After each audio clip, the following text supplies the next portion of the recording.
Good day, everyone. Today we'll be doing grade 11 revision of limits as we're entering calculus. So remember that if you are given a function, let's say you are given y is equals to x plus 2, and then you are told to find its limit when x approaches 3. This is how you write it.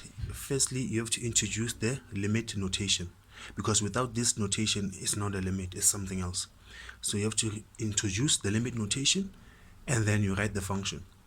And then if you can directly substitute, the step where you substitute, you drop your notification. The moment you put the number that x approaches, you drop the limit notification, and then it will be 3 plus 2, and then you get your 5. And also remember that if you see a notation as a limit as x approaches, let's say 0, and then you see a negative sign there at the top, it means that we are approaching x from the negative x-axis of the number line. So we're approaching from the left, we're going towards 0. And then if you see a notification where you see limit as x approaches a certain number, and then you see a positive on top of that number, it means that we're approaching from the positive sides of the number line towards 0. And also remember this, that for a limit to exist, by that I mean for your limit to not give you infinity or an error, the limit as we approach from the left must be equal to the one as we approach from the right. And then that way your limit will exist and it will be a finite number. So now, without wasting too much time, let's do some questions. Here are the questions. This says find the limit and show it graphically. So I have to use a graph to show the limit. So which one? Let's start with this one on this side. So the next step here will obviously be introducing the limit notation to show that you want the limit. Oh, sorry. This one is at x approaches 10.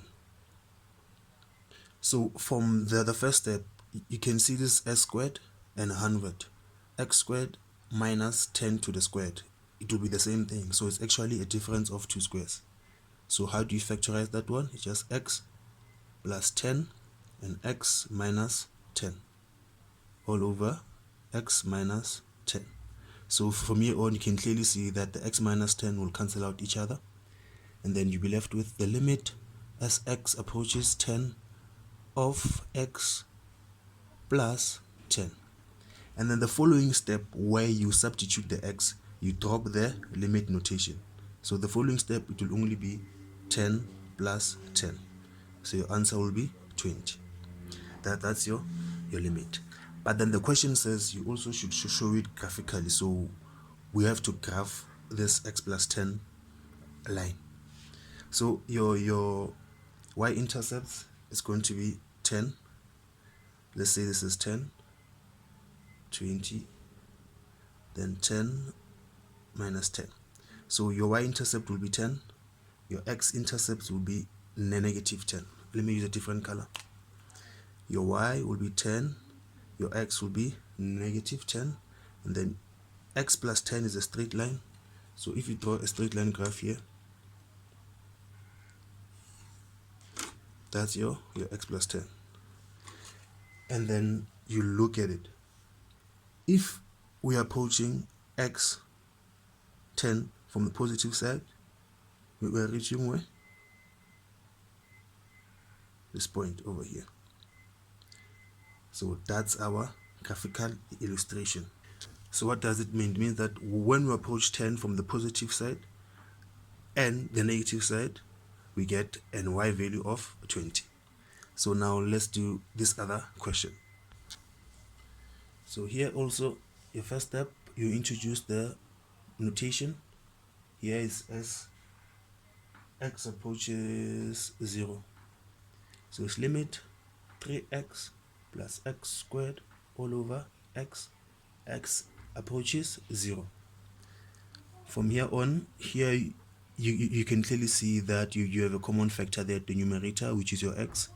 You can take it out, and then when you take it out, you'll be left with 3 plus x all over the x, and then the x's will cancel out, and then on this step you'll have the limit as x approaches 0 of 3 plus x, And then the final step where you substitute the 0, you drop the notation, so you'll be left with 3 plus 0, which is 3.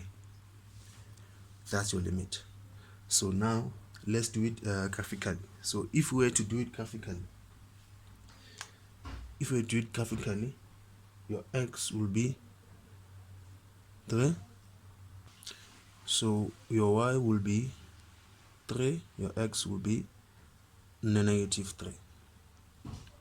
So this will be your 3, this will be your negative 3. And then if you were to draw a straight line here,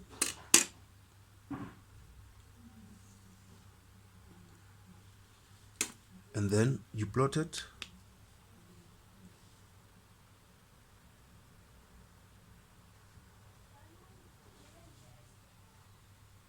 you can clearly see that it is true that when this function approaches x is equals to 0, you get a 3. 3, 3, you get a 3. So yeah, I'll end it here today, guys. So this is how you calculate your limits revision, and this is also how you graphically illustrate them. Thank you.